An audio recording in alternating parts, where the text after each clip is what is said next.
car, a show car, a jacked up truck, or just a really nice daily, there's always one way you can make it have that next level of style. Throw some underglow on that bad boy.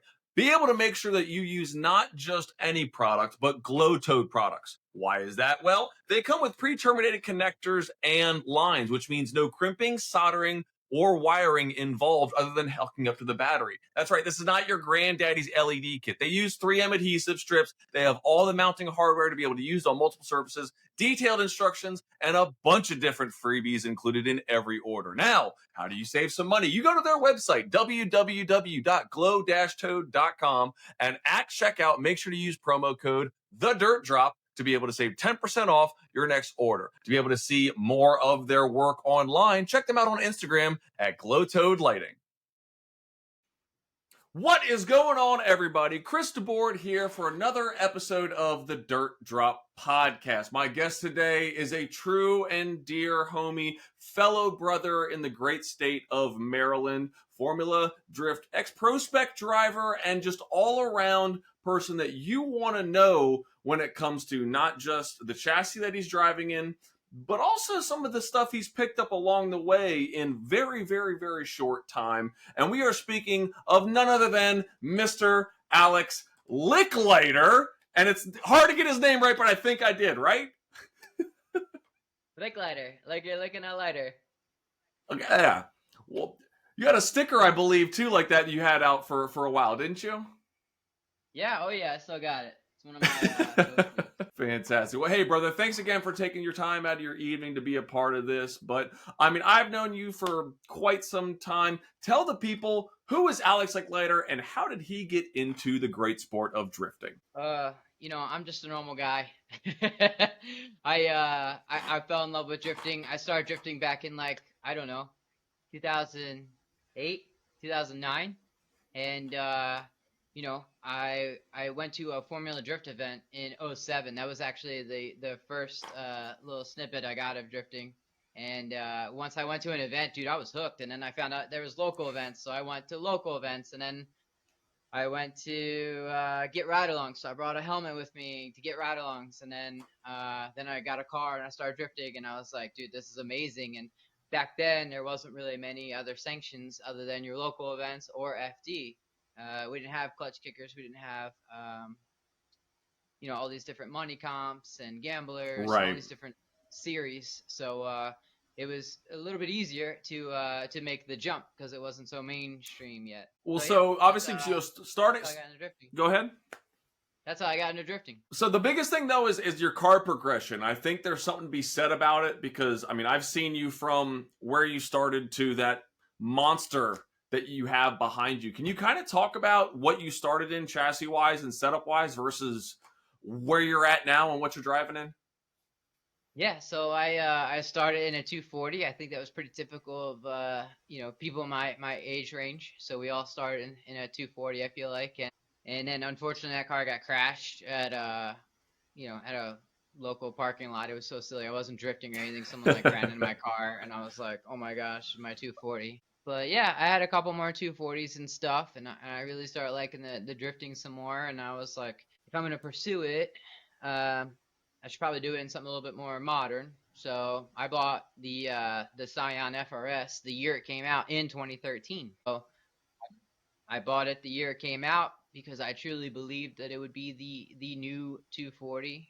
FRSs are being drifted all over now. It's insane. Well, the progression with how you had your chassis kind of starting from that, stock 2013 brand new, new car smell. You didn't throw all the mods at it the first day. You didn't throw the V8. You didn't throw the massive angle kit. Can you talk about, the progression of your skill with the modifications and then compare that of what you see in, because you also teach drifting now, don't you? Yeah, and I'm sure that's going to be like a whole nother other conversation here later. But, of course.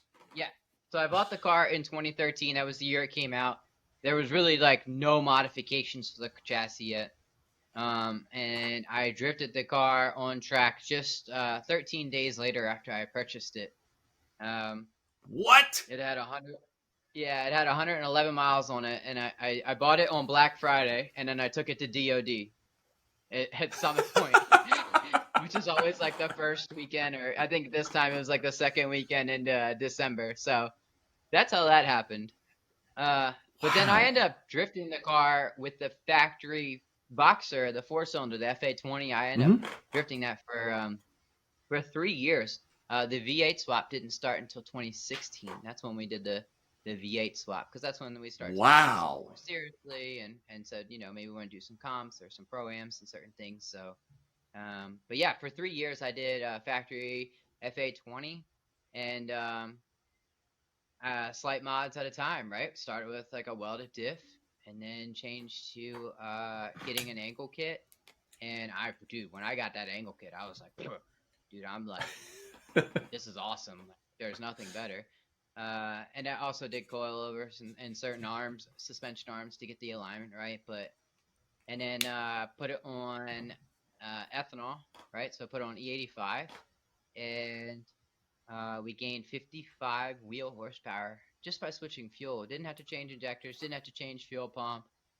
So we were making 215 wheel horsepower out of an FA20, and it could hang, dude. It ripped. Like Whoa.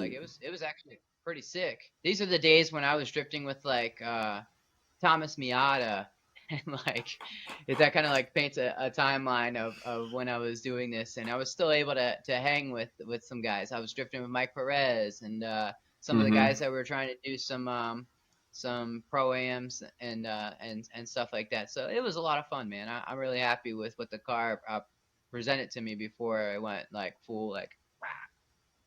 Yeah. Well then, yeah, you did make that big jump. What was like the defining moment, or like what did you kind of feel made you want to be able to jump into a V8 platform versus that hyper tuned FA20 that you had? Honestly, I knew in competition that it just wouldn't hang. So the progression of drifting has changed drastically, and I mean, this is a whole nother side note. But when we started drifting, you could have a 200, you know, 200, 300 horsepower car and do everything and hang with Right. everyone, and everything was fine. Um, but now everyone's V8 swapped or turboed or supercharged or whatever. Like it's just crazy. So we just knew that even if I could have hung with the FA four-cylinder engine, inevitably I would have gotten beat out by some of these guys who were making double the horsepower or even sometimes triple the horsepower. That's a fair point. I mean, it's definitely a horsepower game, especially if we're talking about the competition levels. But I mean, I feel 215 wheel in a car that's as light and nimble. I mean, it's like a really, really, really powerful Miata, if we're looking at it that way.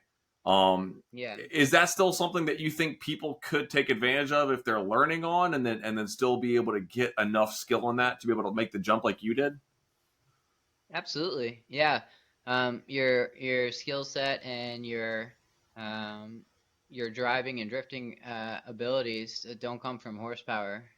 If anything, horsepower, as you know, just masks or hides imperfections because you can just drive through it.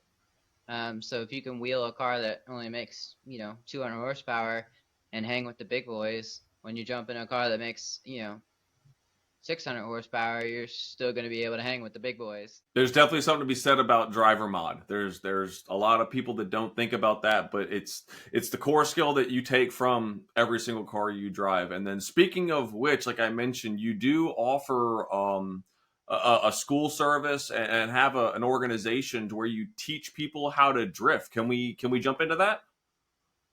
Yeah, absolutely. The drift school is called the JAC Motorsports Drift Experience. I don't call it a school because I don't give specific lessons. I don't teach like tandem classes or high speed entries and I don't teach backies or anything like that. It's just honestly catered and designed to someone who's never drifted before. Um, Now, that being said, I've had people who have booked it who own drift cars and their chassis is just down because it's still the off season and their car's half torn apart and they just want to drive. But yeah, so I just call it a drift experience because I want to try to get more people experience with drifting. And this is an inexpensive way to do that because it would just cost astronomical if you wanted to try drifting. You'd have to go buy a car, You'd have to do some modifications to it. You'd have to get it to the track somehow. All these things are very expensive overall. It's much cheaper to just rent my 240. Absolutely. So by offering an arrive and drive experience per se, I mean, what's your customer base been like? Because I'm sure you've met people from all walks of life, like you said, all backgrounds and stuff. What's the range, or what kind of range are we talking about? It's everything. I've had over 50 students in the past 5 years, and females, international students, people who've never drifted a day in their life, people who have endless amounts of sim hours. I've had it all as far as customer base, really. Predominantly, everybody is successful and pays attention and articulates what I tell them and make it happen. But you know, I've had some rotten apples along the way too, but they're very, very far and few in between. You can't get the bad without the good, and vice versa. Now, this is a weird metric. Now, what do you think is the conversion rate with students, or I'm sorry, participants in the JAC Motorsports Drift Experience that actually, after doing so, that have actually bought a drift car or went and pursued drifting even further? Do you have anything like that for me? Yeah, I'd say about 70% purchased a drift car in that same year, and No then I see that after that. way. Yeah, I'm literally building an Are you army. serious? Any local drift event I go to, I have a dozen students that are there that are driving their own car now. Um, so it's very cool. I even might host in a year or two from now my own private drift event, and you can only come if you've been a previous student of mine. It'd be really cool to see, like, you know, 30 people thrashing. These are all previous students of mine. That would be awesome. It's almost like a class reunion. It's like a where are they now kind of a situation. Right, right. Yeah, dude, it would be sick. So we'll see. That's obviously was not my intention doing it. The Jack Motorsports name was originally the team of Jimmy, Alex, and Chris. That's the JAC, and we all did the V8 swap to this car and pursued the Formula Drift dream, and we accomplished that. And then after we got into FD, we outgrew some of our resources, and the team changed, the dynamic changed, but I didn't want the branding to change. So I carried the Jack Motorsports legacy over from the Formula Drift chase or dream to the Drift Experience, where it lives, flourishly. It's great. Absolutely. No, and I mean, shout out to Jack, yourself, Chris, and obviously Jimmy's contribution was fantastic, and he's forever immortalized in your guys' team. Definitely somebody that if you've ever met him, he was a fantastic individual, and I know he is truly missed. Yes, yes, very much so. Biggest thing though, I think obviously is jumping into Formula Drift from going from 215 horsepower FA V8 swapping. I believe you won your license at a shootout. Am I mistaken? That's correct. Yeah, I did Pro Am for a few years, but I did win it at the U.S. Drift shootout. So winning your license at a shootout and then immediately having to go into a 4-round series. I mean, can you talk about some of the hurdles and some of the growing pains that maybe you did or didn't think about that some people may or may not register when they're talking about making that big jump? Because there are a lot of people that are on the cusp of getting that FD license, but I mean, either they may not be informed, they're just curious. What can you share with me? Yeah, of course. So the first year we did Pro Am, it was a 4-round series. We did East 10 Drift. I think it was East 10. I mean, I definitely did East 10. I'm just trying to remember if it's the Mm-hmm. first year or the second year. But either way, the point is that when I did the shootout for US Drift and won my license, I had already done like 4-round series earlier that year or in previous years. So I felt very prepared for going into FD as far as the uh, formality and the this is the 4 rounds. You need to build a team. You need to solicit sponsors and market and brand. There's definitely some things, obviously, as a rookie, I didn't anticipate going into FD. But yeah, overall, I felt really prepared from the pro am side into the pro spec side. Actually, when I earned my license, it was called Pro 2, and now it's called pro That's spec. true. Do you mind touching on one or two of the things that you weren't prepared for, and then maybe some of the things that you felt you were already ahead of the game compared to some of your competition, just for reference for some people that may be interested? Hmm. What was I lacking?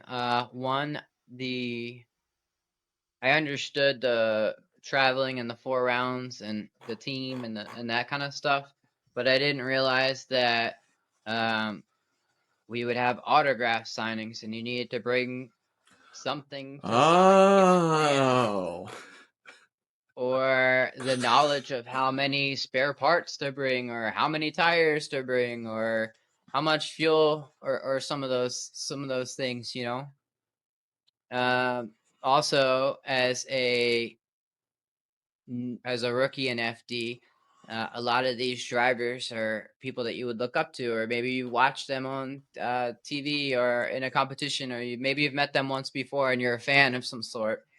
And to be sharing the track with these other drivers as one, you're not separate anymore. This isn't a role model that you watch on television. You're now at the staging lane, like a car behind them or something, or you're sitting in between them at the autograph signing and you're talking to these guys. It's just like it's yeah. crazy.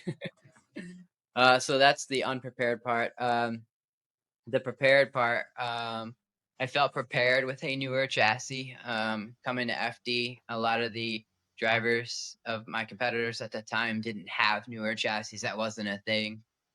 So that was definitely a level up for marketing, sponsorship, and branding. And then what else did I feel prepared about? Um, I already had like a solid team. The Jimmy, the Alex, the Chris, that JAC, that Jack Motorsports.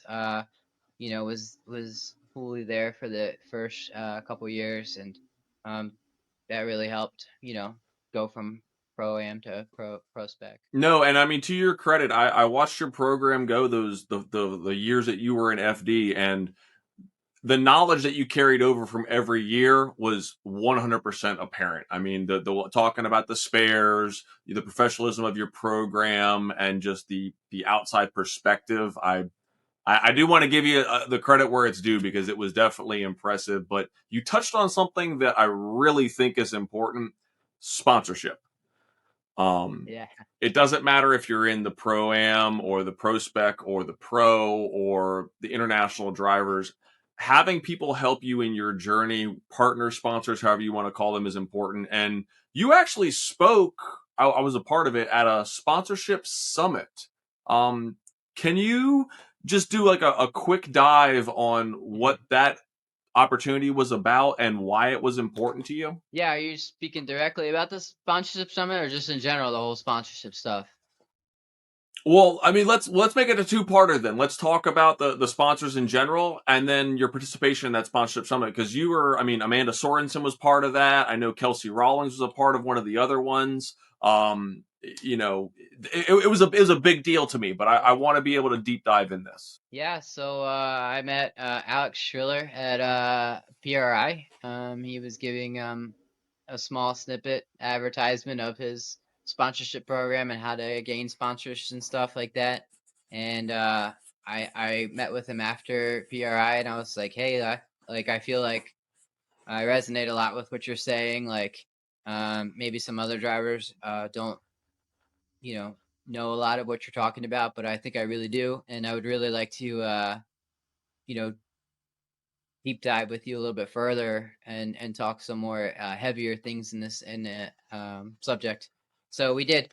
We ended up exchanging information, and I must have impressed him in a certain way because we I was on his sponsorship summit panel within a year, which is great because there was other Wow. CEOs, the CEO of IBAC Springs and the marketing manager of Permatex, and then Amanda Sorensen, who is, has like several millions of followers, like, and then little Alex Lichliter over here. Like, yeah, it was awesome. So, great relationship.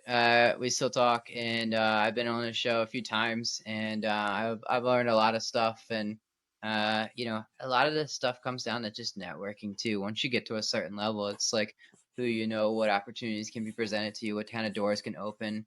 But it's really important to be prepared to handle those situations. And a lot of people think that they can just like jump in and box, but they can't. And they don't have that experience with smaller companies of learning how to build that relationship with a sponsor year after year, or grow with that and not just be the junior driver of that team, but to become a senior driver of that team, or what it's like to do the maintenance of calling and emailing and making appearances and doing things that are important to your sponsors. And obviously this is all the extra legwork. The number one thing to do is to create ROI. You need to make these companies money, or it doesn't matter how much they like you. At the end of the day, they're Yep. paying a lot of what's going on. So um, there's just like a whole like tier of everything, and it all starts from going small, and then it goes big. Right. Well, I mean, yeah, you've got NST, you've got Fortune Auto. I mean, Link is still, a sponsor of doing something what you're doing. The capabilities of your sponsors are more than just money. And like you said, ROI. When it comes to people navigating the conversation, what's maybe one tip that you can do to maybe help put their foot in the door when people are like, dude, I don't know how to get a sponsor. What's a one word of advice maybe you could give to these people? I always tell people who are like, "Hey, like I don't even know the first thing about getting sponsorships. How did you do it?" I tell them, I'm like, "Dude, start small. Stop chasing, these huge brand names that everybody knows. Don't go for Mobile One Oil or, K&N filters or something. These are huge, huge companies that sponsor and advertise and market. It's such a huge pool that you're going to get lost. Like, go to your local pizza shop that you've been going to since Yep. you've been a kid down the street, and go up to the owner and be like, "Hey, The wheels on the bus go round and round, and your drift car should do the same." Let's be honest, there are so many wheel companies out there. It is definitely hard to choose from. But if you want fair pricing, great customer service, and a super quality product, look no further than Stage Wheels. Out of Richmond, Virginia, Stage offers 4 different wheel styles in multiple offsets, bolt patterns, and sizes to fit your application. Even better, use promo code The Dirt Drop for 10% off at checkout at www.stagewheelsna.com to be able to save on your next order. Also, be sure to check them out on Facebook and Instagram, Stage Wheels.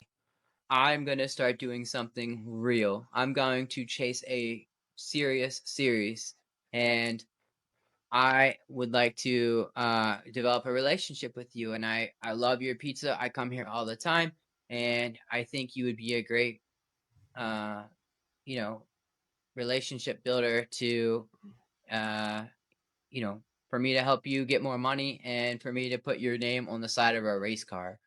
And you're not going to ask for a lot, right? You're probably going to ask for like, let's just say the pizza chef gives you $500 to put their logo on the side of your car, and free pizza for every event you do, so you can bring the pizza to the event, right? And Right. then you say that you're going to make that pizza shop money because you're going to bring business to that pizza shop, right? So as you have this relationship with your sponsor, you bring all of your friends and family to the pizza shop, right? And this does a couple things. One, this brings in revenue to the pizza shop. And then you are creating a visual face-to-face relationship with the pizza owner. And you're like, "Hey, man, like I'm here. You see me, like he sees you, or whatever." And they're happy. They're like, I love that I sponsor this car. We have this race car." And then you put little promotional like flyers on their carry out, and anybody can take it, and they're gonna give it out because it's they got their logo down the side of a race Of car and they're course. proud of it, right? And then you could put on that little card, or a little hero card they call them, the picture of the car. You could write some kind of a discount code, and anybody who uses that discount code to buy pizza gets 10% off. Like, who wouldn't want 10% off on their pizza if they order Easy. on a weekly or monthly basis? And then at the end of the year, you can go up to the owner and be like, "Hey, how many times is that discount code used?" And he should be able to pull it up, and you might be able to see, wow, it was used, 81 times this year, and you can convert that to real money. Aside from how many times you brought people there and you came there and you create this face to face, right? And at the end of the year, the pizza guy is going to feel that he got his money worth. He probably got his $500 back, or hopefully, if you did it right, he's got more, and he's enticed to sign you up for a second year, right? And then that's when you start Well, building, right? So we did the base layer, and then you build from that, right? and that's the big thing because you don't your one and done 1 year sponsorships are not the lucrative stuff. It's called a partnership for a reason, right? You want to be able to keep consistency with these companies, correct? Yeah, exactly. I mean, this is why a lot of great drivers that we see surface disappear as quickly as they came, because they got that one big fish and they went in with 2 feet, but they didn't do the sponsorship side of stuff right. And year two, the sponsorship was like, nah, that was a waste of our money. Like, it was fun, but we're not going to do that. And then all of a sudden, that driver can't do FD anymore.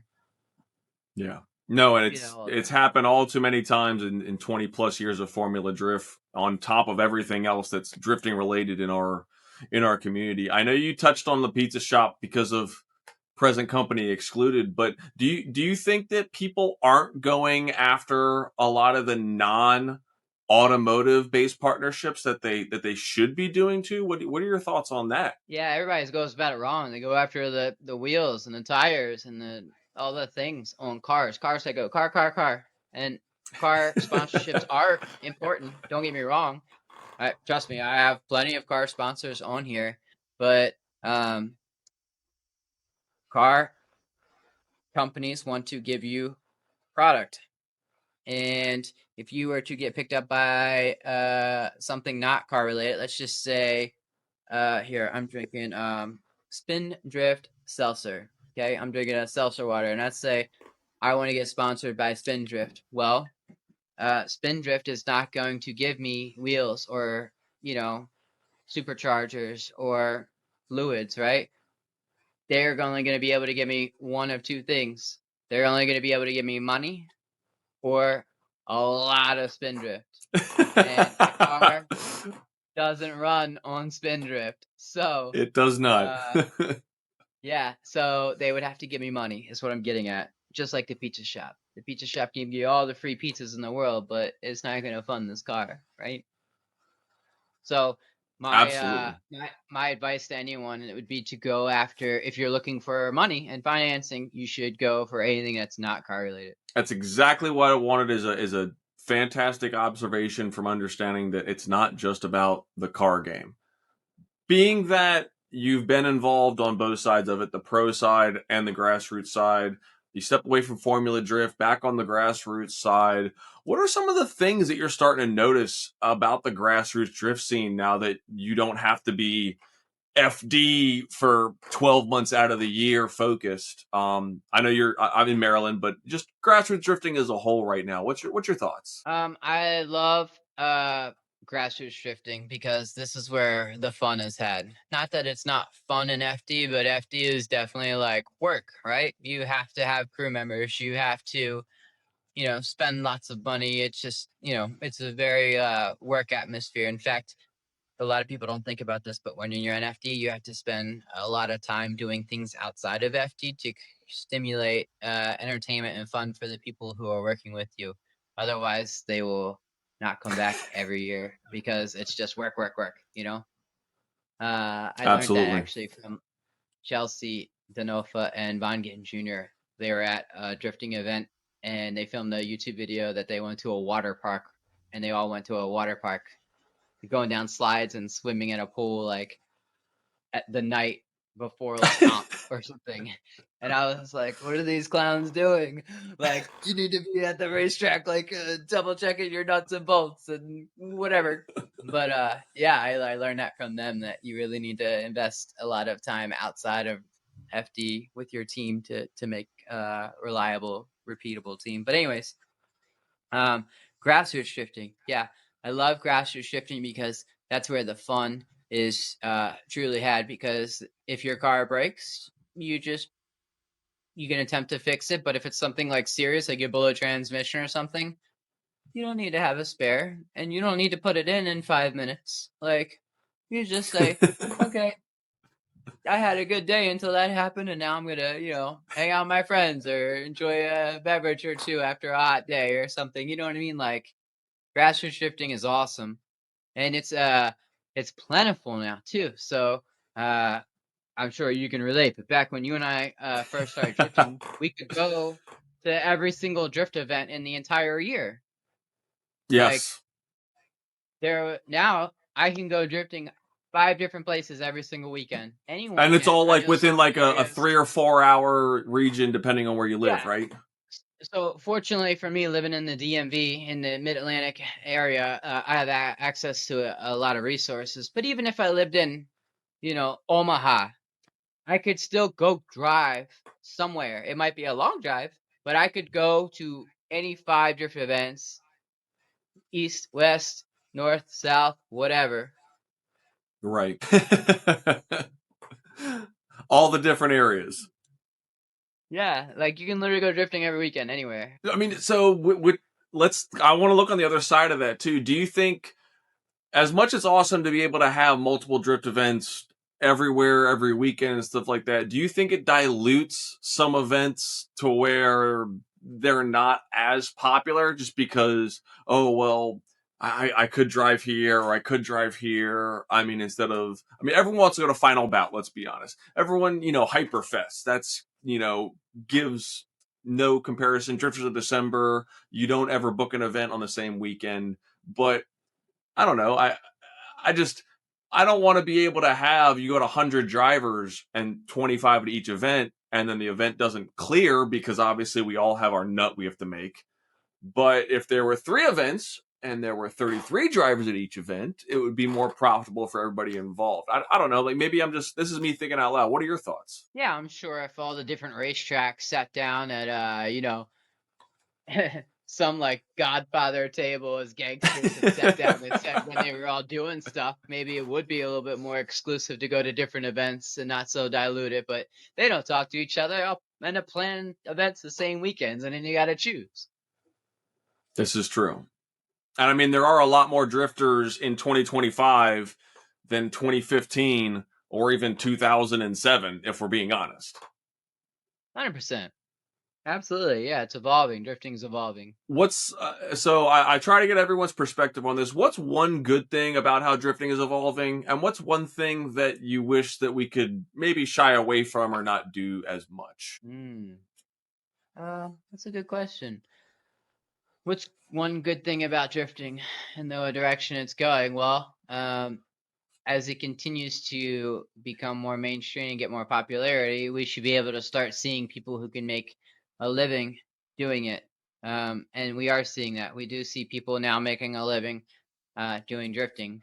And I don't think that really happened like 10 or even definitely not even 20 years ago. So, um, No. yeah, and we see other motorsports that can make money doing their motorsport. So it's great to see that FD or drifting in general is growing in a direction that will yield income for those Right. superstars. That's really what it comes down to. They're professional athletes, so professional athletes should get paid. I think every athlete on the planet except for drifters get paid, which is crazy to me. As soon as you sign, you can play ball in high school, you get offered a college scholarship. You go to college on a full ride, you can play ball, and then all of a sudden the NFL offers you a contract and you get, $19 million the day you sign up. You don't have to build a YouTube channel. You don't have to create a brand and sell merchandise and do all these things. You get paid day one. This Doesn't is happen true. in drifting. This is quite the opposite. You put 20 years into drifting and maybe you'll get paid. What? That's a problem. And that's the mentality of the work ethic. And like when it comes like building a car versus buying a pre-built car, and then you start out with this cheat code. I see a lot of people that there are two sides to every situation, and the means that you may have versus this. Plus, you've got sim drifting. We didn't have sim drifting when we started out, and you've got 12, 9, 8 year olds starting on drift events. And then look at Sorensen, freaking 13 years old out there in pro spec. I mean, they're just getting younger. I don't know what to think of it. All I know is I'm excited to see the future. What are your thoughts? Well, yeah, they have tools that we didn't have, right? So when we first started Yeah. drifting, you and I were cutting our knuckles off on our drift car and rewelding them in the wrong places because we thought we were doing something right and bought these dumb long tie rods and just cut them and kept thinking, "Oh, we'll get it," right? Nobody had an e-brake. That wasn't even a thing. You used your No. cable brake. You didn't have this hydraulic slot machine that just made a drifting happen at a click of a pull. We also didn't have 65 degrees of angle on every single car on the planet Earth, right? Like, yeah, it's just crazy. That's why a 240 is a good drift car because from the factory it has more of a steering radius than this car does from the factory. Like, the 240 is great for a whole nother list of reasons. But the point I'm getting at is that we are passing off information to the next generation, right? And drifters are pretty open. Like, if you ask me about a setup, I'm going to tell you exactly what's up. I'm not going to be like, oh, secrets. I can't tell you anything because it's proprietary. Right. Like, yeah. So if I say, hey, I put 10 years in this chassis and I found X, Y, and Z work awesome, and then I hand that to you, I just gave you 10 years of information. I expect you to be able to start off with that and be in a way better position than I was. Well, and the lack of gatekeeping, especially because you offer the drift experience through Jack, you have a range of people that go through there. Are there any people that are more or less receptive when it comes to pushing this knowledge on, or is everyone pretty much there to learn and want to grow? Yeah, the drift experience is more of just like I said, an experience. They're not looking to really gain vital information. And honestly, the vital information I provide, I'm sure they retain a lot, but there's just setup things that we don't even get into. I don't tell them about how I'm going to unhook the sway bar to give them, more grip or whatever. Right? Right. That's just too complicated. It's too task loading. Like, I just want them to focus on how to initiate the drift, how to maintain the drift, and how to exit the drift correctly under control.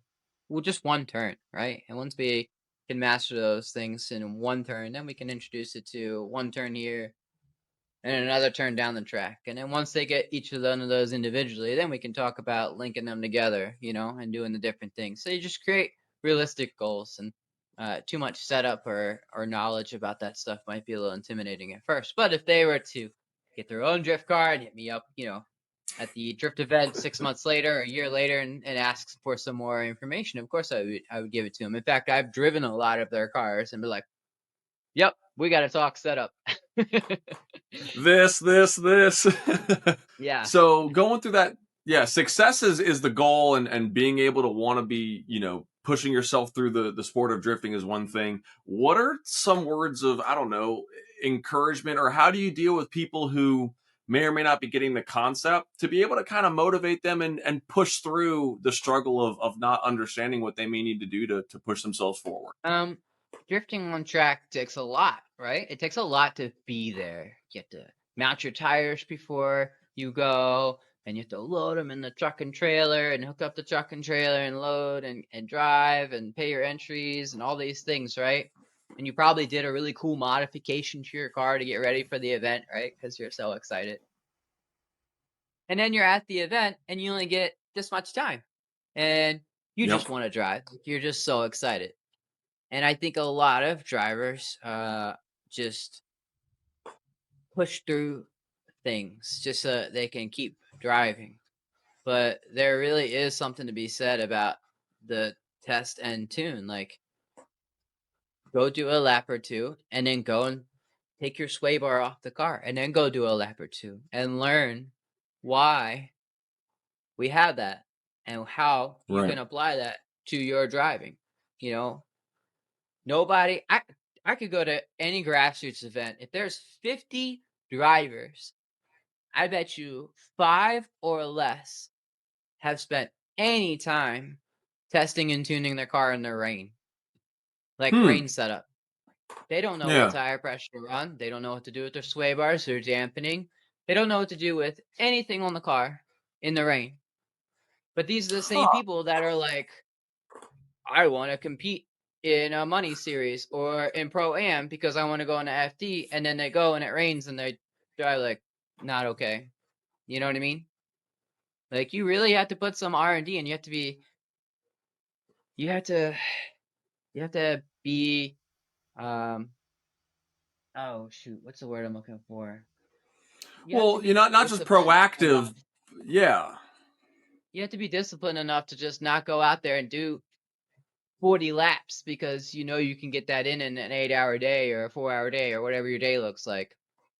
You need to like, maybe only do 10 laps in 8 hours because you're doing real data testing. And I mean, like you said, with the amount of events that we have and most people have access to, they're really at that point, it's just tires and entry fees, I think, are going to be the biggest setbacks with people financially.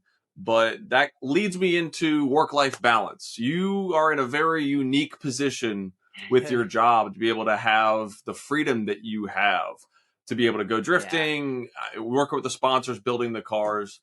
I know it may or may not have always been like that for you, but what are some things that maybe you can give as tips to people that are looking for that balance of, I'm not saying, drift event or pay your rent, but, when it comes to first balancing out your drifting hobby, what are some things that you can tell to the new people? Yeah, so focus on what your calendar is and think about those events that you want to do. Like you'd mentioned some one-off events that you're not going to miss. You're not going to miss DOD. Like that's on your calendar, right? So figure out what those list of events are. They could be 6 events a year. They could be 10, 12. They could be 15, like whatever that list is. And then focus on the calendar looking at it. Well, okay, well, I want to do 12 events and 8 of them are in the summertime. So, it's really important that you save your money in the off season and stuff to prepare for being able to go in the summertime.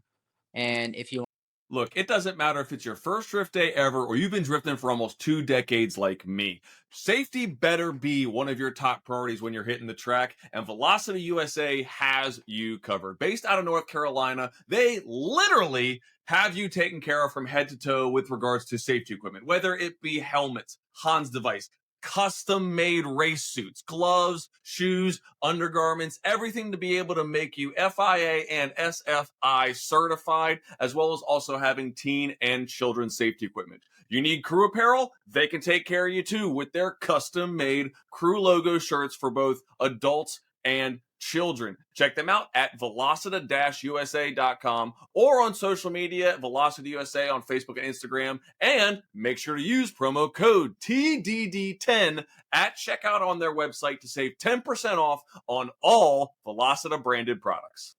want to take it a step further, you can focus on sponsorships that will help you get to those events. So many people think that sponsorship is about money. Like, what if a sponsorship said that they'd pay your entry fee?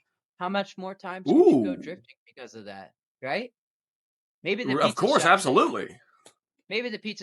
listen, I'm not gonna pay all your entry fees, but since my pizza shop's in Virginia, I will pay for all of your Virginia entry fees because then I know that my logo is being presented locally. It doesn't matter if it gets presented in Albuquerque. That has nothing to do with the pizza shop, right? No, I mean that's again, like you were talking about, these little facets and these little nuances that people don't think about. That's huge because drift events when we started were like what, $85 for a full day, and even we were like, man, oh, how are we going to be able to afford this now? I mean, we'll talk about Summit Point, amazing facility and worth every penny, Yeah. but I mean it's Oh over yeah. $200 for a day. Like Yeah. that's a big chunk. Yeah, I mean the cost of everything's gone up. Parts, fuel, tires. We used to be able to get tires for under $100. And then you wanted a real tire, you used to be able to get a real tire for like $100. And yeah, Yep. everything's just expensive. Yeah. I'm not telling anybody, anything they don't already know about that. This is true. This is true. Well, tires, I mean, tires are the big thing. Have you ever, I know you drive on whatever is round and made of rubber for the JAC cars, but I've seen you went from 15s and you had some 18s, you had some 6. I mean, you have had some wild wheels on that car. But it is tire composition in something that maybe people don't think about when they're thinking about jumping and getting all these used tires from the back of Discount Tire. Is this something that maybe people should be more cognizant about? Yeah, I mean, the industry's changed a lot too, and it's just so competitive. So if you want to dial in on your skills and make yourself as best that you can be, you need to be on a consistent tire. You need to be on a realistically, if you want to try out a tire, you should stick with it for the whole year. You should know how it does in different temperature ranges. You should know how it does at different tracks because different tracks consume more tires than others. You should see how it does in the rain. And all these things are going to help you figure out what tire pressure run and what your dampening should be and your spring rates and your everything, like everything. So you build the car around the tire, honestly, if you want to be as competitive as you can be. I mean, think about even in Formula Drift Pro Spec, we're confined by a 255 35 18. So if I Yep. make 1200 horsepower, what good is that if it's just gonna just blow the tires off? But if I built the engine and platform around the tire, I can maximize the tire as far as grip, speed, longevity, etc. Whatever you're building the car for. But I'm going a little bit side note here, going back to the JAC car, it's a drift experience. I'm just trying to get people on the track as much as possible. I want them to know how to initiate a drift, maintain it, and exit it in control.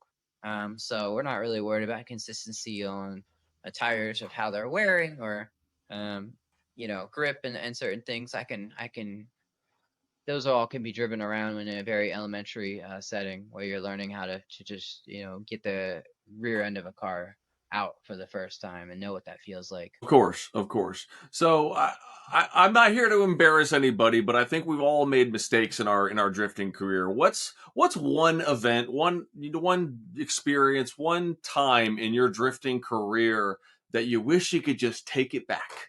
That was like a major learning experience, a big oopsie. What's one thing that you can kind of show Alex is human? Yeah, I'm not like super proud of this, but this is actually not the original chassis. This isn't that brand new car that I bought back in 2013. That car ceased to exist because of a really bad accident due to a track coordinator error. I was on a track and another car was sent out, and a T-bone style collision happened where the car was completely trashed. I tried to hide that from the world for a long time, and got another chassis very quickly within like 12 days or something, and then Wow, Jack are team. you serious? Yeah, the Jack team spent 8 hard weeks, but we rebuilt and replicated the car, including painting it within 8 weeks. Did the whole V8 swap. We did everything in a very short amount of time and made it look like nothing had ever happened. We just didn't go drifting for 8 weeks. But yeah, that was silly. It really set me back in my FD career because I am missing half of my Pro Am series. I missed rounds 2 and 3, and I think I would have been very successful that year because I had started off pretty well. Well, at no I don't fault know. of your own, like you said. Yeah, yeah, but I it mean, still happened, and of course, no, and I mean, accidents do happen, unfortunately, and I mean, thankfully, you and the other driver, I assume that he or she was okay as well. No major, nothing crazy, no hospital, nothing like that. no, it was really bad. We each had passengers. All 4 people went to the hospital. That is Yeah, it was not a that good. is Yeah, when you talk about insane. like anything you regret, yeah, that Yeah. sucked. I lost a lot that day. I mean, I even have more respect for you now to be able to see how quick you guys bounce back. I mean, for those of you that are not, I guess, understanding of how much it takes to go into this car, to be able to replicate a caged, swapped, I mean, heavily modified competition car in just 8 weeks with, I mean, you guys have pretty good resources, but essentially a bunch of homies. Dude, that in itself is incredible. I did not Garage, know that. Yeah, I garage mean, that's with a jack, no lift. you want to talk about grassroots drifting at its finest, and the Yeah. community. I mean, these guys stuck by you. There's something to be said about that too. Yeah. Yep.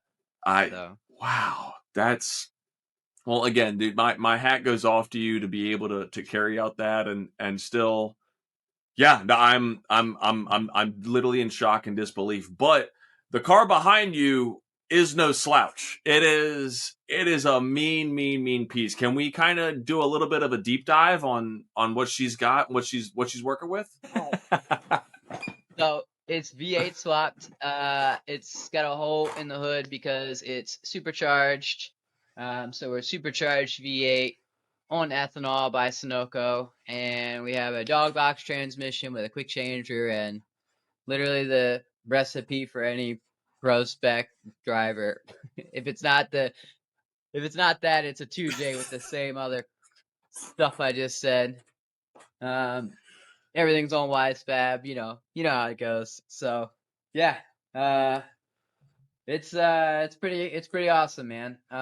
Yeah, I'm super proud to and happy to have stuck with the 86 chassis. It's definitely had its limitations in its product and development, but it's a winning chassis now. I mean, you can look at any driver in Pro Spec or in Pro or even in Drift Masters, and they all got 86s. They're a thing. Absolutely. And I mean, again, like you said, the motor combination may change, but for the most part, there is a winning recipe to these cars, and they've surpassed, I think, even the 350Z, which at one point was seen to be like the chassis, or even the 370. Um, Mm, and I don't really think that was thought of because with them being, I wouldn't say having limitations, but just not as big of a non V8 aftermarket following. You know, with it being the FA20 versus a 3.5 liter V6, the 350 already kind of has a little more power. That's fine, but the weight distribution is incredible on the 86 platform. The low center of gravity is a huge I would say talking point with that, and also the weight, it being a lot lighter than the 350Z or the Z33 chassis. Are there any other things that I missed just because I'm not an 86 driver that you would say is a huge plus for that chassis? yeah, I mean, there's a couple things. Wheelbase is a thing. People think it's a short wheelbase, but it's actually not. It's not a boat. It's not a JZX or Right. anything, but it's comparable to a 240. So I love it when people say that.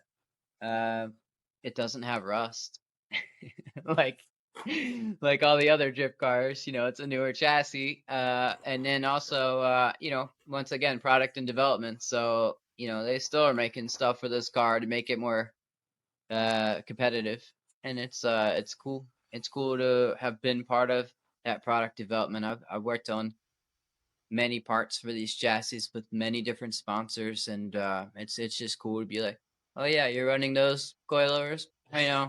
I helped design those. I was part of the prototype, and I mean, I'm not gonna take all the credit, but I did my part as far as running prototypes. And a lot of people don't know when you try putting new parts on your car, there's so much R&D that you have to put in because you might go to bolt it up and it doesn't bolt up right and you got to take it back and then they got to do this or there's just so much stuff, dude. It's nuts. Well, no, you touched on it earlier. The aftermarket is light years ahead of what we had to deal with when we were first starting out. I mean, you've got CAD, you've got all these laser tables, you've got CNC, you've got billet products and stuff like that. What's maybe one major in when it comes to aftermarket parts, what's one major jump that you've seen that's been a true benefit of drifting overall, not just on your platform, but of drift progression overall? I think um some of these suspension companies and angle kits and stuff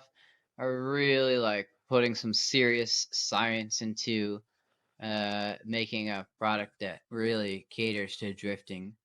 I mean, I know Joseph FDF, and he's got that rear railing arm thing that's like the length of a car. I feel like on the back of Connor O'Sully's BMW, and I don't even think anyone makes a part that's comparable. And like, it's said to be like a game changer for the industry, for the BMW chassis and drifting, and like that's just so cool, man. That's awesome. If when in these series, we're not allowed to alter the rear subframe in any way, Yep. but if you could, I bet you every single drifter would have this same exact rear because it would cater to drifting the best. There are definitely some advantages and disadvantages between rear subframes amongst the chassis, including this one. This one is limited by its multi-link rear and the shortness of the suspension in the rear, and where the toe arm location is. It's in a forward vertical, so when you adjust it, it changes camber. Where in a 240, it's back behind the uh, Mm-hmm. the knuckle. So when you adjust toe, it doesn't change camber as drastically as it does on these cars. Um, so yeah, I don't know. No, yeah, I mean that's a great point. I mean, being able to have these opportunities to work with, computers, to be able to have this stuff to be able to make. I mean, watching Josiah use CAD and some of his social media stuff, it's I don't have that collegiate level degree to understand what he's dealing with. But uh, did you just do everything by doing, or were there any resources that you took advantage of when you were learning about suspension geometry or helping being able to set up your car that kind of helped you as far as a learning resource that maybe other people can take advantage of? Yeah, so when we first V8 swapped this car, I think we were one of the first dozen people to ever do that. So you couldn't buy an engine swap kit; it didn't exist. So we made motor mounts, we made this, we made our own oil pan. We just made everything. Wow. Pretty much. Yeah. So that was a lot, man. That was like a lot.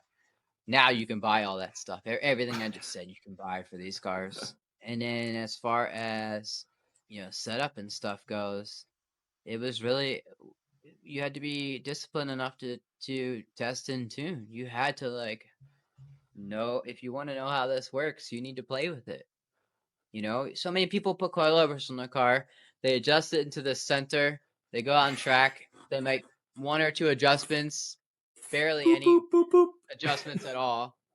And then they're like, okay, my car's dialed in. It's like, dude, turn that thing all the way to soft and then go drive it and then come back and turn it all the way to hard and tell me how it feels. And you're going to be able to clearly define how it feels. And then it's like, okay, now go into the middle and then see where you need to add more to, or, whatever. Test and tune is seems to be the goal that a lot of people may or may not be taking advantage of, but it's just simple as stuff like that. Like some people don't know, like when you have coilover suspension, I know you know this is, oh, I want to lower my car. It's like, all right, well, if you've already got an alignment and then you go to lower that coilover body, you probably should get another alignment because it changes your camber, it changes your toe, it may or may not change your caster setting. I mean, is there something that you maybe want to pass on to people that may be modifying their car for drifting that they're not aware of that they need to check? I mean, the suspension tip is a perfect example. Is there anything else that maybe they should be checking into that they may or may not be doing? Yeah, man. I talk to drivers so much, and they're all like, I'm like, well, what's your alignment? And they're like, I don't know, I haven't done it in like 3 years. And I'm like, what? Or like, I'll ask new guys. I love going up to drivers who you can tell are novice, and their cars usually primarily stock or something, and they're spinning out a lot. And I love just going up and be like, hey man, like got a cool car, like tell me a little bit about it. And I'm like, maybe I go for a ride with you, and like I'm watching them with certain things, and I'm like, hey, what tire pressure are you running? And they're like, I don't know. And I'm like, yeah, Oh my that's a big gosh. part here, what we're doing, right? Oh. um the best advice. Oh yes, boom boom, pro tip. Yes, yes. uh Best advice is for every driver, if you have a stock car or you have an FD car, heat up your front tires. Everybody's Yes. so focused on heating up your rear tires, so they watch the burnout box at the commercials on television or something or whatever, right? They see drifters drifting by spinning the rear tires, but heating up your front tires allows you to put the car where you turn it. This prevents something called understeering, right? So yeah, everybody needs to learn how to heat up their front tires before they even go start drifting on the track. It needs to be the first thing you do in the morning, at the first thing in the event. Don't drift the car. Drive around the track without drifting and just heat up your tires by turning left, right, and eventually you'll start to hear tire squeal, and this is the compound heating up, and now it's screaming against the pavement, and now you have control of your drift car. I have watched novice and experienced people wreck their car on the first lap because they didn't heat up their front tires. They went to initiate some high crazy speed and they went to turn, but they went straight. Right into the wall. Yeah. Or sideways to the point the tires didn't bite where they should have bitten, right? I hope I didn't touch a sensitive subject. Did this happen to you or something? No, I'm not going to name him. However, I do remember one DOD where I think we're thinking about the same car. It was a turquoise S13 that went mock Jesus off of the river bend. I think he was in pinning fourth gear and just four-wheel drift sideways over the track, into the berm, into the tire wall, into the hard wall. Cracked a wheel, shifted his entire rear subframe. He went out later in the day, but yeah, no, I mean, and it was cold pavement. So like you were talking about early is understanding track surface. It's not just about the rain. Yeah. Are you thinking of the same car I'm thinking of? Yeah, I think I have enough information to know the scenario you're talking about, but that's not the one that came to my mind. I've seen yeah. Well, and then I guess to your point, though, watching the FD driver's box, if you are really watching the burnout box, you are seeing these guys are almost at full lock, driving straight after they do a burnout to then whip it around and then doing the same thing in reverse. And I think that's something that people don't really pay attention to. Yeah. And if you're looking at an FD driver who's trying to heat up their front tires in a small box, which that takes a little bit of learning skill. Like you could just go do a lap and not drift and heat up your front tires like I told you. But if you need to be for commercial reasons, you need to be like, let's get on track and make every single drift count. And you have to heat up your front tires in a small little box.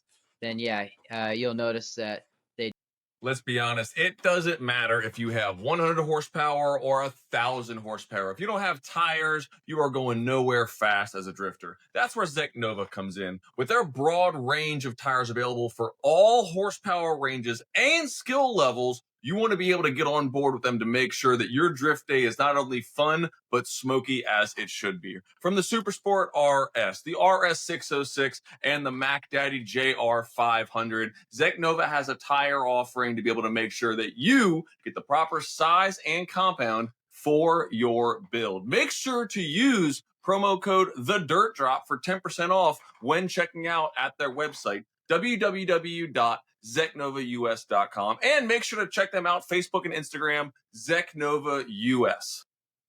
do left to right pretty hard and not heat up the back tires until the second half of that 30 seconds. The first 15 seconds are spent heating up the front because it takes longer to heat up the front, and then the last like 10 seconds are heating up the rear because you can do that real fast. Yeah. Well, especially when you're drag racing off the line, regardless if you have to go through the chicane or not, your tires are warm by the time you leave the cones in the rear. Yeah. So how I want to word this when it comes to trying to be able to pick steers, then, because personally I run a 200 or a 240 tread wear in the front, and then 300 plus in the rear, sometimes a 200. But like I prefer a stickier tire up front because I know the PSIs I like. I mean, it's something I've ran for 4 years now, and it's kind of what I've committed to. Is there any kind of advice that you would give people when it comes to picking a steer tire that may or may not help them when it comes to avoiding some of those situations where you don't yeet yourself off of a berm? Yeet. Yeah. So you want to run like a you want to run like a reputable tire, you know. So there's abundance, you know. There's Valino and Zestino and GT, and you know, there's just all these different companies that you can buy a good tire. And if you put a good one up front, that's really beneficial because a wise man once told me that it's really tough to put front grip into a drift car if you don't have it. But if you have a sticky tire up front, it's really easy. If it's too much grip, you just put more air into it, and then boom, it's solved. So, um, every single pro spec car, and I know I'm jumping to the FD thing, but should be Yeah. square all the way around. You should have 255, 35, 18s, same tire compound all the way around in an FD pro spec car. Interesting. Is there any reason why we're not, or is it just because of that mechanical grip that you were talking about? Well, it's like I was saying, it's just really hard to put front grip into a car, and it's a lot easier to take it out. So now in Pro 1, it's different because they can run different size tires in the back based off of weight and certain things like that. But in the spec Correct. class, where we have to run this spec tire and we all have to weigh a certain amount, you can weigh over that, but you have to weigh a certain amount. You should be square all the way around, same tire compound. Interesting. I guess jumping ahead a little bit then. So we have Pro Spec, which used to be Pro 2, you were a part of. Everyone jokes that Pro Am is like Pro 3. I know FT Japan, they have even a Pro 3 series. Do you think there's a benefit or a disadvantage to being able to add another designation when it comes to Formula Drift? Or do you like the way it is, with it being Pro Am now that we have these big money comps like you mentioned before? Well, a lot of that has all really changed. I mean, if you wanted to get into FD, you competed in a pro am to get your license. Now there's not Right? so many licensing events anymore. Um, so they have scouting uh, ways to decipher who should enter into FD now, and anyone can Mm-hmm. petition now too. So like if you're a famous influencer on YouTube, or you're just if Tom Cruise wanted to be a drifter in Formula Drift, he would make a phone call, maybe fill out a form like the rest of the petitioners, and guess what? He gonna be in FD, Jack. Um, just because it increases the viewers of FD, and if that happens, FD can grow. It can't grow without its viewers, right? Absolutely. So, Well, and yeah, then he would be given like a full ride to come on in, and obviously, someone of that caliber would not have any financial limitations, so he would be able to build 5 of these cars in case it breaks. He's got 4 more, and he'd have 25-man team, and he would have trailers that make me look like this. Whatever. yeah, I mean, it I would don't make know. RTR look like a grassroots organization. Can you imagine someone coming in and be like, "Oh, RTR, that's yeah. cute." Well, okay, Wow. let's go back to the future here. Remember when LZ petitioned and went straight to pro, and everyone was up in arms and be like, "What's this YouTuber doing?" Blah blah blah. But now you want to talk about a top 10 points driver in pro. For I sure. I think, mean, yeah. everybody, I think, gave him a little bit of a hard time back then, and his driving has significantly increased since then. You know, I might have 15 years of drifting, but it's only on when I could go drifting on the weekends. So if Right. I went drifting every single weekend, that's 52 weeks a year, which I didn't do, but I'm just easy math. Of course. Uh, LZ can go drifting like, you know, that many times in a month if he wants. I feel like. Well, yeah. I know I'm Well, when his house exaggerating, is a but racetrack, you know? yeah. I mean, even before he had that, like he bought his three best buddies all matching Z's. Do you remember that? And they all just went Yep. drifting all the time. Like yeah, he has a lot of resources that allowed him to excel extremely quickly. But yes, his path into FD was not favored by most of the uh true fans of drifting.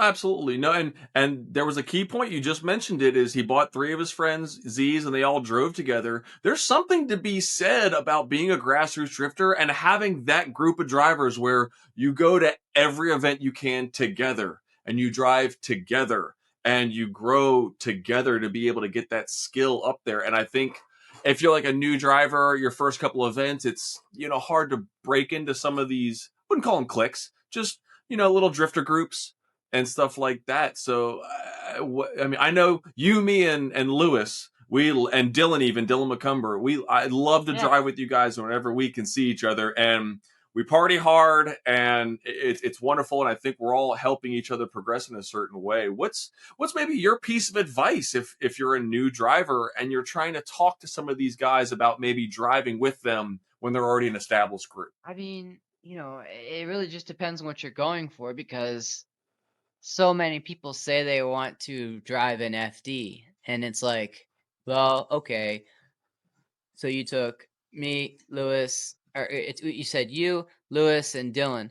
If one of the three of Mm-hmm. you were to go into FD next year, would you rather push the limitations of everything in life, like your finances and your time and all these things and energy, and to go drift in FD with strangers and your car breaks and you're having a bad time, or you tried really hard but you still didn't get the results you wanted?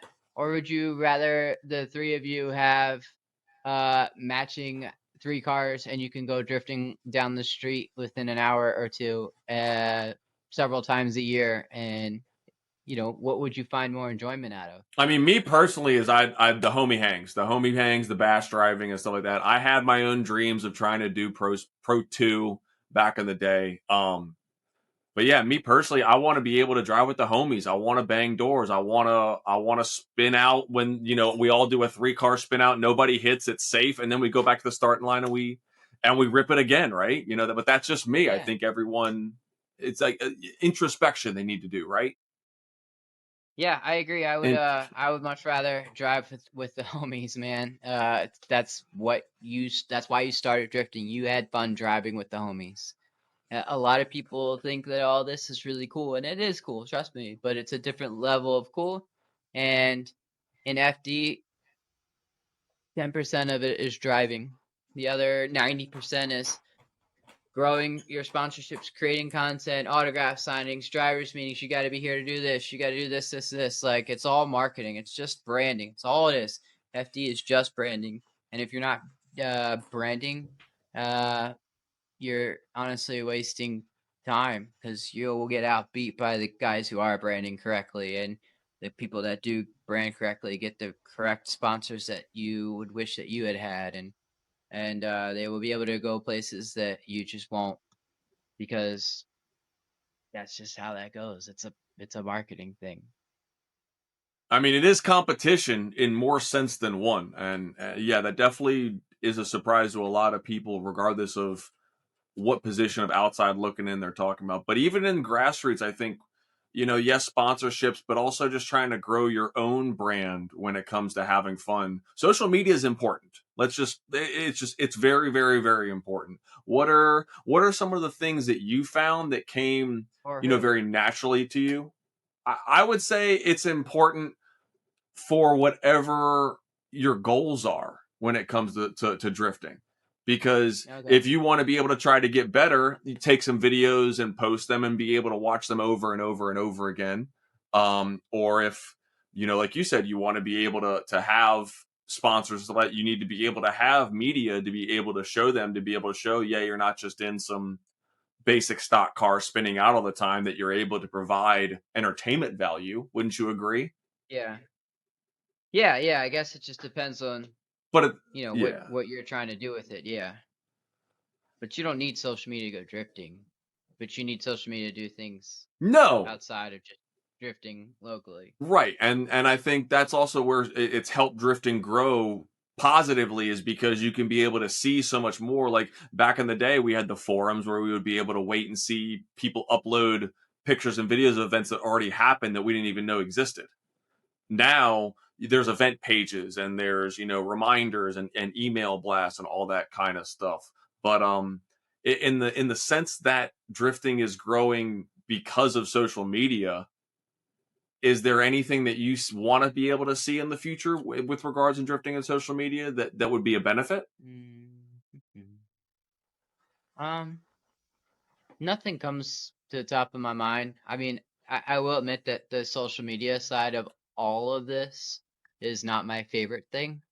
I don't like to uh film every single thing at an event and then spend like 30 hours going through the footage to find 60 seconds worth of good material and then spend another Yep. like 20 hours editing it just to post it online and only have, you know, 50 to 200 people see it. That's not rewarding to me at all. I much rather Right. just like drive and not have to worry about any of that stuff. So when I started getting funding in for this because I was marketing it correctly, I just outsourced that stuff. And because the social media isn't my strength, I had someone else handle that, and it was just a way better way to live. But so I'm not probably the best person to ask that question to. What would I like to see social media do for drifting? Because uh, I don't know. I think it does. I think social media for drifting already does great. So um, I don't know. Hey, no, hey, again, it's fair. I just like to see everyone's perspective because of how much it's already ingrained in our sport, from the pro level to the grassroots drivers, and just to see how it's grown from back in the day of using, digital camcorders and mini VHSs and being able to try to do that stuff versus now. Like I got a pair of those Meta glasses, and you want to talk about a Yeah. game changer, dude. I don't know about you. I always forget to turn my GoPro on. I will have it on the Yeah. car all event and not take one video versus having those glasses on and then just boop boop boop and it sees everything, and it's that FPV that I mean people love to see when it comes to stuff like that. I don't know. I'm a fan of them because unlike what you were talking about, there really is no editing, and that's even with this and all my other stuff. Editing is a pain in the backside. You're not Yeah, wrong dude. about that. Yeah, man. I mean, It's definitely annoying. do you think there's anything negative that social media is doing to drifting? I mean, I personally, I'll be honest, I hate takeovers. And I hate the amount of attention takeovers are getting because it's like literally wanting to watch that car crash and just it's getting that traction in the algorithm. I don't think it's, I mean, people who know the difference, it's nice, but people talk about being a drifter or a slider or anything like that. There's a common misconception when it comes to that. I don't know. What are your thoughts on maybe something that isn't exactly the greatest that social media is doing for us? Yeah, so takeovers suck, right? Um, but I think that people see this car drifting on a racetrack and they're like, I think that's cool and I wanted to do that. And they go and do it on the streets, or they think that the takeover is the same thing as this, and it's obviously not. But uh yeah, so when you put it on social media, I think a lot of people think that, oh, I can do that, and they go out there and they try it or whatever. But they're not trying it like on a track. It's different. Everything's different on a track. But Absolutely. uh, I mean, to be fair, like it's always kind of happened though. Like we grew up on Fast and the Furious, and we started doing Fast and the Furious stuff on the track Yep. or on the streets because we were like, Yep. we just saw this movie. Like, just think of like when you would go see the Fast and the Furious movie and like the car meet that happened outside. If you Yeah. were fortunate enough to go to a movie theater, it had like a parking garage. Man, that thing was stacked with cool cars. And you watched it, and everybody like did burnouts leaving and stuff. It was nuts. The highway was crazy. But that's, I guess, like I a mean, one-off thing. No, I think we were lucky because there was no IG Live. There was no TikTok Live. So there was like no proof of this ridiculousness happening. So we don't have to be accountable for it. I think now everyone wants to be able to look at this stupid stuff, but I don't know. I think there's a bigger responsibility people have of who, if they're taking drifting seriously, that like just if you did takeovers and you started to do drifting, don't go back to takeovers. I think that's literally doing math backwards, right? Do people do that? I know of people in money comps that still participate in takeovers. I'm not gonna mention them by Huh. name, but they are the younger Oh yeah, variety. But yes, yeah. Um, I yeah. mean, I don't know. burnout contests are one thing, but takeovers are just smooth brain, window licking activities. Window licking. Yeah, no, I mean they're just so dumb they just lick the window for entertainment. As I like lick my camera lens. Outside of that, I mean, being able what is one of your goals for the future? I mean, you did the FD thing, you've got the jack going on, you still have this badass drift machine. What's one of Mr. Lichliter's goals when it comes to future of him in drifting? Yeah, so I've taken this year, my first year out of FD to just restructure my program. So I'm doing some enhancements to the school car to make it easier and more reliable to drift. And there are some industry secret things that you learn in the walls Ooh. of Formula Drift that are widely shared. They're not secret, but they just, for some reason, never leave the compounds of FD. Like, if you go to an FD event and walk around all the pits at night when the show's over and like the mechanics are enjoying a couple beverages and hanging out and talking and stuff, dude, you will learn decades and decades of information. But it takes a lot to apply it. It takes time, it takes money. So I'm taking all that knowledge and applying it to this car. We're losing some weight. We're creating more reliability. We're balancing the weight where it needs to be. Um, just there's a lot of things that I'm trying to do to make this car um, more competitive and more reliable. And I also go through tires like crazy with this car. It makes too much power. It makes too much power, and I get like 2 laps out of a set of tires, and they're done. And I can't afford to drive this car anymore. It's so frustrating. It's very expensive to operate with the race fuel and the tires and all the power. And with all the power, you find limitations of an abundance of parts. So I'm taking Yup. it down a notch. I'm currently building an all aluminum LS that's going to be NA.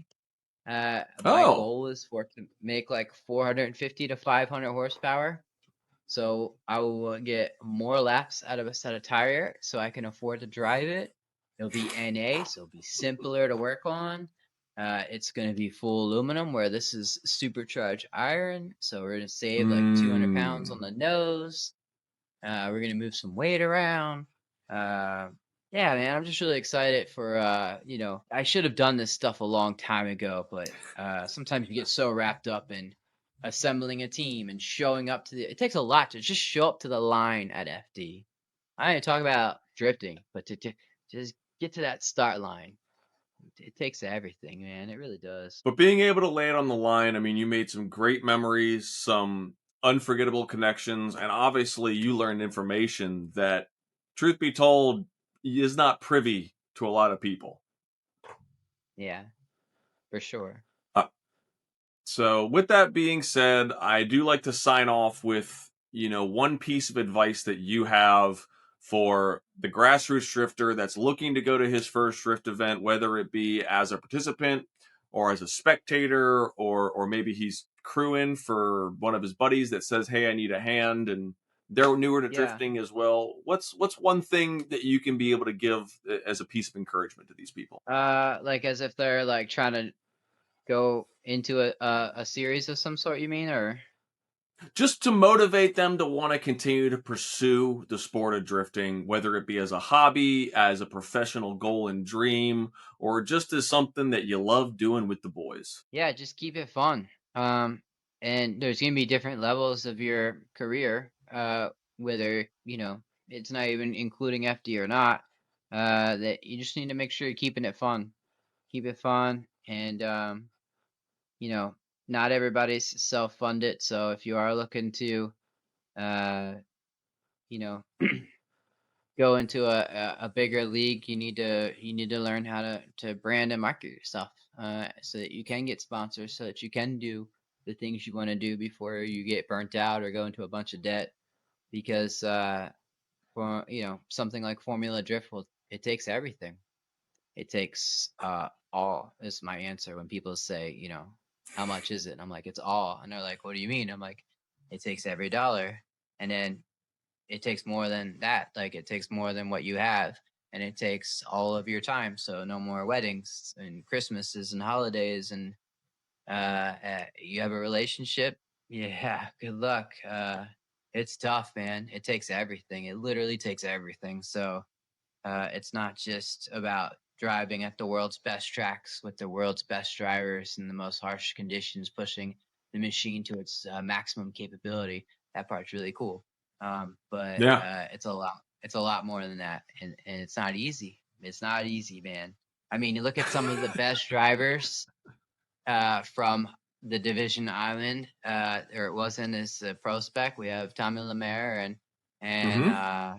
Connor O'Sully and Ben Ops, and I think they are not as successful as they wish they would be in pro right now, Pro One. Mm. And these were top dogs, dude. You couldn't beat Yeah. these guys. You know what I mean?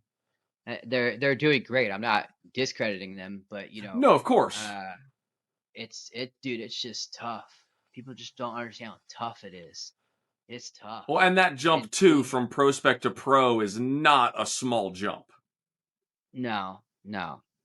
Yeah, no, not at all. It's a huge financial thing, and yeah, dude, it's nuts. It's crazy. Well, with great power comes great responsibility. So you're like the Spider-Man of drifting. Dude, as soon as you said that, I was like, yo, Toby Maguire in the house, talking to his uncle Ben.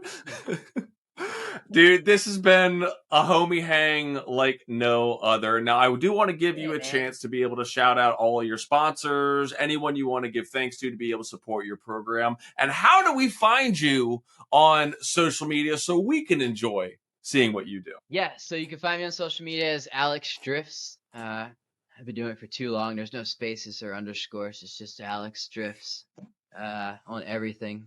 And shout out to dude all my sponsors. I ended last year with 21 sponsors. There's a lot to list. So What?